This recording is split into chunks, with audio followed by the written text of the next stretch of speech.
સામા પાંચમનું વ્રત. ભાદરવા સુદ પાંચમને સામા પાંચમ કહે છે. મોટે ભાગે સ્ત્રીઓ રસોદર્શન વખતે જાણીએ અજાણીએ થતા દોષોનું નિવારણ માટે આ વ્રત કરે છે. આ દિવસ ઋષિ પંચમી તરીકે ઓળખાય છે. વ્રત કરનારે સવારે વહેલા ઉઠી અઘેડાનું દાંતણ કરવું, શરીરે માટી ચોળી માથામાં આંબળાની ભૂકી નાખી માથું ચોળવું. આ દિવસે ઉપવાસ કરવો, સાંબો ખાવો તથા ફળાહાર કરી શકાય. ઘણા વર્ષો પહેલા વિદર્ભ દેશમાં મયંક નામે એક બ્રાહ્મણ રહેતો હતો. તેની પત્નીનું નામ સદગુણા. તેમને એક પુત્ર અને એક પુત્રી હતા. પુત્રનું નામ સુદર્શન અને પુત્રીનું નામ સુશીલા. પુત્ર સુદર્શન મોટો થયો એટલે સર્વ વિદ્યાઓ ભણીને હોશિયાર થઈ ગયો હતો. જ્યારે પુત્રી મોટી થઈ એટલે તેને પરણાવી સાસરે વળાવી. મયંકને હવે નિરાશ થઈ. તે હવે સુખ શાંતિથી પોતાનો નિર્વાહ ચલાવવા લાગ્યો. પરંતુ એકાદ વર્ષ થયું કે ત્યાં તેની પુત્રી ઉપર દુઃખના ડુંગર તૂટી પડ્યા. તેનો પતિ ટૂંકી માંદગી ભોગવી મૃત્યુ પામ્યો. પુત્રી સુશીલા રોતી કકળતી પિયરમાં આવી. પોતાની જુવાન પુત્રીનું દુઃખ જોઈ મયંક સદગુણા આકુળ વ્યાકુળ થઈ જતા.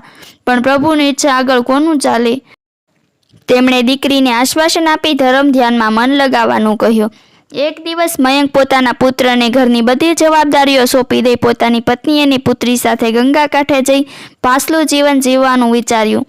પિતાની ઈચ્છાને પૂરી કરવા સુદર્શને તેમને જવાની સંમતિ આપી અને ઘરનો બધો બોજો સંભાળી લેવાની હા પાડી. મયંક, સદગુણા અને પુત્રી સુશીલા ત્યાંથી ગંગાજી જવા નીકળી પડ્યા.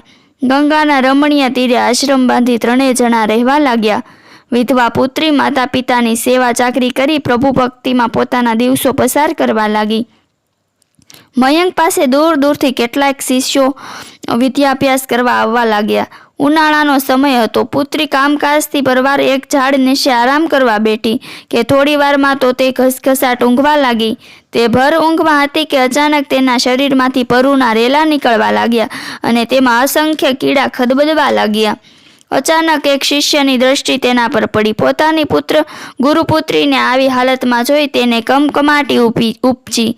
તે તો દોડતો દોડતો આશ્રમમાં ગયો અને પોતાના ગુરુપત્નીને કહેવા લાગ્યો, માતાજી, બહાર બહેનના શરીરે અસંખ્ય કીડા ખદબદી રહ્યા છે, જુઓ તો ખરા. શિષ્યની વાત સાંભળી સદગુણા અને મયંક દોડતા દોડતા બહાર આવ્યા. ઝાડ નીચે જઈને જુએ છે તો પોતાની પુત્રીના શરીર અસંખ્ય કીડા ખદબદી રહ્યા હતા. ગુરુ અને શિષ્યોએ તેને ઉપાડી આશ્રમમાં લાવ્યા. પછી ગુરુ મયંકે શાંત ચિત્તે સમાધિ લગાવી. સમાધિમાં તેણે પુત્રીના જન્મના કર્મો જોયા. તેણે કહ્યું, આપણી પુત્રી ગયા ભવમાં એક બ્રાહ્મણી હતી અને તે રજસ્વલાનો ધર્મ પાળતી નહોતી. તે રજસ્વલા ધર્મમાં વાસણ કુષણ તથા ઘર વખરીને અડકતી હતી. તેના પાપે તેને આ દશા થઈ છે. વળી બીજી છોકરીઓ જ્યારે સામા પાસમનું વ્રત કરે ત્યારે તે તેમની ઠેકડી કરતી હતી. એ પાપે તે વિધવા થઈ છે. હે પ્રિય, જે પોતાનો ધર્મ ચૂકે અને બીજાની ધાર્મિક ભાવનાની ઉપેક્ષા કરે છે તેઓની આવી સ્થિતિ થાય છે. બ્રાહ્મણી સદગુણાએ આનો કોઈ ઉપાય બતાવવાનું કહ્યું. ત્યારે બ્રાહ્મણ મયંકે કહ્યું, આપણી પુત્રીએ સામા પાસમનું વ્રત કરવું પડશે.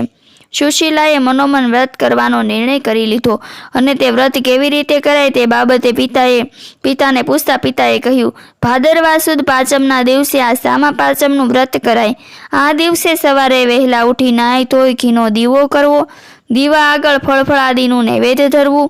વ્રત કરનારે સપ્ત ઋષિનું ધ્યાન ધરવું. આ 7 ઋષિઓમાં ભારદ્વાજ, ગૌતમ, કશ્યપ, જમદગ્નિ, વિશ્વામિત્ર, અત્રિ અને વરિષ્ઠનો સમાવેશ થાય છે. ત્યારબાદ તેમની કથા સાંભળવી. તે દિવસે સાંબો, ફળફળાદી અને કંદમૂળ ખાઈ શકાય છે. તે દિવસે વ્રત કરનાર થોડો સાંબો ખાઈ ઉપવાસ કરે તો તે વધુ ઉત્તમ. તે દિવસે બ્રહ્મચર્ય પાળવું. જો આ વ્રત શુદ્ધ ભાવથી કરવામાં આવે તો તેનું ફળ ઉત્તમ મળે છે. આ વ્રત કરવાથી રજસ્વલા ધર્મના ભૂલથી થયેલા દોષો નાશ પામે છે. આ લોક તથા પરલોકમાં સુખ મળે છે. સુશીલાએ મનોમન વ્રત કરવાનો નિર્ણય કરતા તેના શરીરના પીડા ઓછી થવા લાગી. થોડા દિવસમાં તો તેની કાયા કંચન જેવી થઈ ગઈ. તેણે ભાદરવા સુદ પાંચમના દિવસે પિતાજીએ કહ્યા પ્રમાણે શ્રદ્ધાપૂર્વક વ્રત શરૂ કર્યું. તેના બધા દોષો નાશ પામ્યા.